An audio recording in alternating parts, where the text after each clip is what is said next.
Salut à tous, c'est Vince et aujourd'hui on se retrouve dans une nouvelle vidéo. C'est un véritable plaisir que de vous retrouver aujourd'hui et on est un petit peu dans une destination exotique pour cette vidéo puisqu'on est à Bangkok. Bangkok les bains.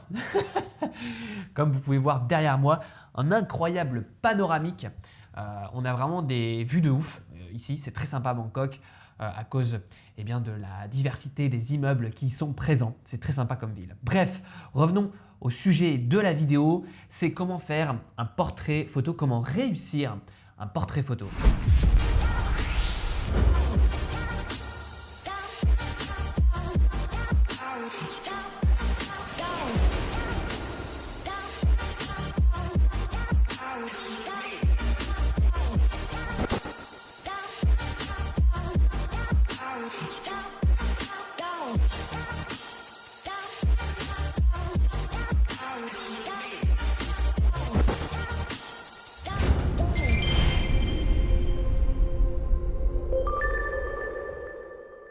Alors aujourd'hui, j'avais envie de vous parler de ça puisque tout simplement, le portrait photographique, c'est l'une de mes spécialités puisque c'est le type de photo, le domaine photographique que j'ai le plus pratiqué depuis le début. C'est vraiment ce que j'ai le plus aimé. Aujourd'hui, j'essaie un petit peu de faire autre chose, notamment de m'orienter un petit peu dans du paysage, mais le portrait prend toujours une importance, une grande importance dans mon travail photographique. En effet, aujourd'hui, j'ai vraiment shooté plusieurs centaines et des centaines et des centaines de modèles dans tout genre d'endroits, dans tout genre de situations, que ce soit en prestation en contrat rémunéré, que ce soit en collaboration, que ce soit des amis, que ce soit des parfaits inconnus, que ce soit du portrait de rue, que ce soit du portrait en lumière naturelle, que ce soit du portrait en lumière artificielle dans des studios. Bref, j'ai fait vraiment des portraits dans plein de situations différentes et j'ai vraiment du coup beaucoup appris. Au départ, je pensais que ça allait être assez facile finalement. Il suffisait de… je regardais les blogs de photos, il suffisait de se mettre avec une grande ouverture à f1.8 par exemple, de se mettre au 50 mm, d'utiliser peut-être un réflecteur et de shooter un modèle et que ça s'arrêtait là. Or en fait, le portrait est un domaine photographique qui va beaucoup plus loin que ça quand on prend le temps vraiment de l'explorer et qu'on pratique un certain nombre d'heures. Et ce que je trouve qui est vraiment beau dans le portrait photographique, c'est que déjà on va être deux à créer la photo. Ça va pas être juste le photographe et le décor, par exemple dans le cadre de la photo de paysage, mais ça va être le photographe et le modèle. Et donc en fait, il va falloir qu'il se crée une sorte d'alchimie entre les deux parties et il va vraiment en fait falloir créer un climat, une ambiance qui soit favorable à la création par exemple d'émotions si on va chercher des expressions plus vraies, plus naturelles, ou alors toute une direction de pose millimétrée si on veut faire par exemple de la mode et faire prendre au modèle des poses calculées. Donc déjà, il y a plein de sous-genres dans le portrait et en plus, voilà, ça va être vraiment le gros du travail finalement. Ça va pas être juste de mettre son objectif avec une grande ouverture, mais ça va être dans la relation avec son modèle. Et généralement, si vous faites du portrait par exemple pour du particulier, vous allez rencontrer des modèles au début de votre séance que vous ne connaissez pas. Et il va falloir finalement, durant le laps de temps de la séance, ça peut être 1 heure, 2 heures, 3 heures, arriver à faire connaissance, à mettre à l'aise suffisamment le modèle qui parfois n'a jamais shooté de sa vie pour les particuliers et de travailler avec cette personne pour en retirer des photos vraiment intéressantes. Donc là, c'est un challenge à chaque fois. Et il y a vraiment des étapes comme ça que j'ai identifiées, mais c'est vrai que la création de la relation, du coup, c'est vraiment la base, c'est vraiment le pilier. Et du coup, moi, quand j'arrive en fait sur un shoot de modèle, au départ, je commence pas à prendre des photos, je commence à discuter. Et c'est vraiment ça, le premier point sur lequel j'aimerais insister dans cette vidéo. Il faut établir une relation. Donc, je commence par discuter, à comprendre d'où mon modèle vient, qu'est-ce qu'il a fait dans sa vie, pourquoi il s'intéresse à la photo, pourquoi il a envie de poser, pourquoi il a fait appel à mes services. Et après, en fait, au fur et à mesure de la discussion, de temps en temps, puisqu'on va marcher autour du spot qu'on a défini pour le shooting, par exemple si c'est en extérieur, je vais arrêter le modèle de 3 secondes et prendre quelques photos en prétextant de faire des tests en fait.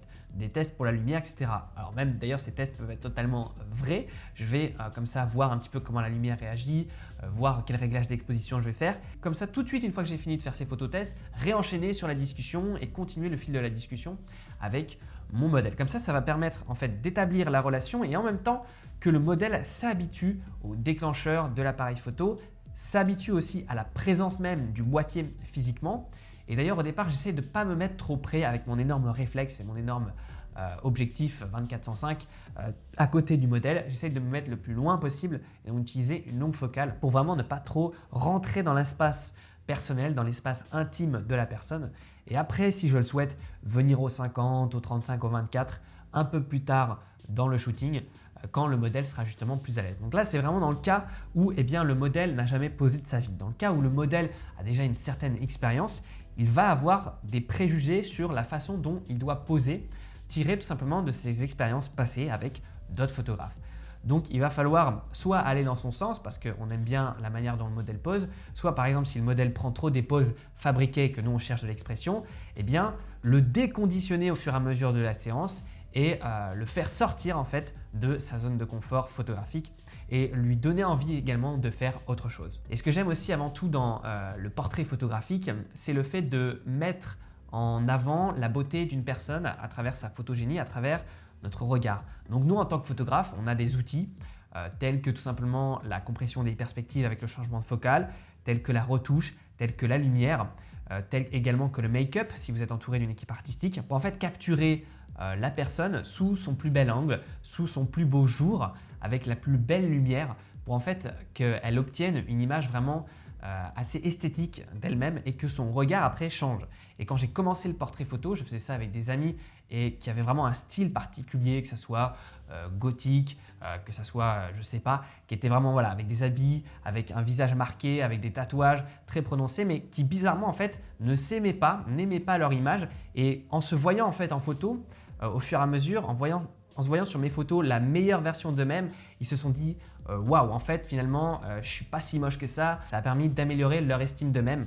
Et donc ça, du coup, je trouve que la photo de portrait sous l'aspect thérapeutique est très intéressante. Et moi, le premier, à l'époque, je n'aimais pas mon visage en fait. Et donc, j'ai pratiqué l'autoportrait de très nombreuses fois. Et à chaque fois, en fait, j'en parle d'ailleurs dans une vidéo qui est dédiée à la photogénie sur ma chaîne YouTube que vous pourrez aller voir. En fait, à chaque fois, je prenais les meilleures photos de moi dans toutes les séries que je prenais et j'en faisais une compilation pour me montrer en fait que en fait, j'avais une image intéressante et qui me plaisait. Alors ensuite, pour les réglages un peu plus concrets, donc c'est vrai que généralement, on recommande d'avoir une grande ouverture pour que ça soit flou derrière son sujet, pour l'isoler de l'arrière-plan. C'est vrai, mais ça ne marche pas à tous les coups. Ça peut être également intéressant de garder un peu de netteté, même si on ne va pas jusqu'à f8, de se mettre par exemple à f4. Pour être sûr déjà d'avoir tout bien net. Et ce qui est vraiment important par contre, que ça soit flou derrière ou pas, c'est que le point se fasse sur les yeux, pas sur le nez, pas sur les oreilles, vraiment sur les yeux pour avoir un regard net, puisqu'on dit que les yeux sont les fenêtres de l'âme, c'est beau. Mais c'est vrai que de toute façon, quand on regarde le visage d'une personne, notre regard est automatiquement attiré par ses yeux. Donc c'est important que cet élément-là soit très sharp, soit très net. Et si vous avez un petit peu de mou, que la mise au point n'est pas parfaitement mise sur les yeux, vous pouvez tout à fait retoucher ça en post-production sur l'ordi avec des algorithmes de renforcement de netteté dans Photoshop, d'accentuation et également de passo qui vont vous permettre de retravailler comme ça la pupille et également de dodge and burn. On peut faire beaucoup de choses sur le travail de retouche des yeux. Après, pour ce qui est du choix de la focale, ce n'est pas forcément un 50 mm qui ira le mieux à la personne. Ça va dépendre des visages. Tous les visages sont différents et uniques. Je colle mon œil dans le viseur de l'appareil photo et je tourne comme ça autour du modèle pour, en changeant la focale, pour voir qu'est-ce qui va le mieux marcher suivant la photogénie de la personne. Donc, ce n'est pas forcément un 50 mm. Certaines personnes, ça va être beaucoup mieux au 200 mm, d'autres au 35. Après, c'est vrai que plus on a une focale courte et plus on se rapproche de notre personnage, plus ça va déformer les traits, donc suivant l'angle de champ. Donc, c'est vrai qu'on ne recommande pas trop le 24, le 13 mm par exemple, ou même en dessous pour le portrait. Mais en tout cas, tout ce qui est entre 35 et 200 est tout à fait exploitable et donc il n'y a pas vraiment de focale très juste. Après, la plupart, on va dire, de mes photos dont je suis fier moi aujourd'hui sont entre 50 et 80 mm. Ensuite, attention à la lumière. Même si vous êtes en lumière naturelle, en extérieur, et que vous avez l'impression qu'il n'y a pas besoin de régler la lumière, en réalité, il y a plein de choses à faire. Et alors bien sûr, vous pouvez avoir un réflecteur comme on le disait au début de cette vidéo, notamment en fait pour créer un reflet dans les yeux et créer comme ça une texture, créer de la vie dans les yeux de la personne. Donc ça peut être intéressant. Mais aussi suivant votre environnement, votre décor. Par exemple, vous êtes à côté d'un mur blanc, ça va faire rebondir la lumière du soleil. Si vous êtes à côté d'un mur coloré, ça va colorer l'image, la lumière qui va être rebondie. Donc ça va être différent. Également, eh bien, suivant la hauteur du soleil, suivant votre positionnement. Donc il y a plein de choses à faire. Donc avant d'appuyer sur le déclencheur, je vous encourage à chaque fois de vous poser la question, ok, est-ce que ma lumière est intéressante, de bien vérifier les ombres, parce qu'il m'est arrivé à mes débuts, après avoir réalisé la séance photo une fois sur l'ordi, bien au chaud chez moi, de me rendre compte en fait qu'il y avait une ombre pourrie qui venait, une ombre projetée du nez qui n'était pas très belle, etc. Et que j'aurais pu facilement éviter ça sur le shooting si le modèle avait un tout petit peu tourné sa tête et que du coup je passais des heures à Photoshop à recloner de la texture de peau, etc. C'était assez pénible, donc il faut bien penser à ça. Ensuite, pour ce qui est de la photo de portrait, le modèle doit vraiment être le sujet principal. Donc dans sa composition, eh bien, il faut faire en sorte qu'un autre objet dans l'arrière-plan par exemple ne prenne pas une place trop importante. Si c'est le cas, il faut flouter cet objet ou alors carrément l'enlever avec Photoshop. Ensuite, on n'est pas obligé de mettre son portrait, son visage de son modèle sur un tiers de la règle des tiers. Clairement pas, il y a plein d'autres techniques de composition. On voit d'ailleurs ça en détail dans le lien dans la description à travers une formation offerte. Et on voit plein de techniques de composition, mais sachez que déjà, vous pouvez mettre tout à fait votre sujet pile au centre. Je vais vous montrer cette photo avec Lucille qui est un portrait et pour le coup, Lucille est complètement au centre et vous voyez, la photo fonctionne quand même. Donc n'érigez pas la règle des tiers en dogme, désactivez le petit grillage derrière sur l'écran de votre boîtier et explorez d'autres types de compositions pour être aussi original dans vos créations de portraits et pas faire des photos copier-coller que tout le monde a réalisées. Ensuite, portrait, ça ne veut pas dire forcément que le modèle est debout face à vous à hauteur à peu près d'homme. Vous avez vu avec la photo de Lucille, là pour le coup, elle était allongée par terre et du coup, on a pu jouer avec sa chevelure comme ça et créer comme ça tout un dégradé avec les cheveux. Donc ça peut être intéressant aussi. Donc Lucille était par terre dans l'herbe et j'étais vraiment au-dessus. Vous voyez, vous n'êtes pas obligé d'être à hauteur de modèle pour réaliser du portrait. Ensuite, attention à la retouche. Pour ce qui est de la peau, en effet, les capteurs aujourd'hui, ils ont trop de mégapixels. Et oui, ils sont trop piqués, ce qui veut dire que en fait, quand on va afficher la photo sur un écran, on va voir tous les pores de la peau, tous les petits boutons, tous les petits grains de beauté, des trucs trop nets qui ne sont pas forcément esthétiques et de toute façon, en réalité, on ne regarde pas les gens à cette distance. Donc, il faut en fait retoucher d'une manière spécifique vos photos et faire attention. On ne se contente pas d'appliquer un filtre de flou, par exemple, sur la peau et de tout flouter. Ce n'est pas du tout comme ça qu'on retouche. Et pour ce qui est de la retouche de peau, vous pouvez utiliser par exemple des techniques de split frequency. Si ça vous intéresse, j'ai d'ailleurs fait une formation complète sur la retouche et on parle justement de la retouche de portrait parce que c'est très spécifique. C'est sur mon site et ça s'appelle Retoucheur Pro. Aussi, quand on va retoucher un portrait de femme et un portrait d'homme, ça va être différent.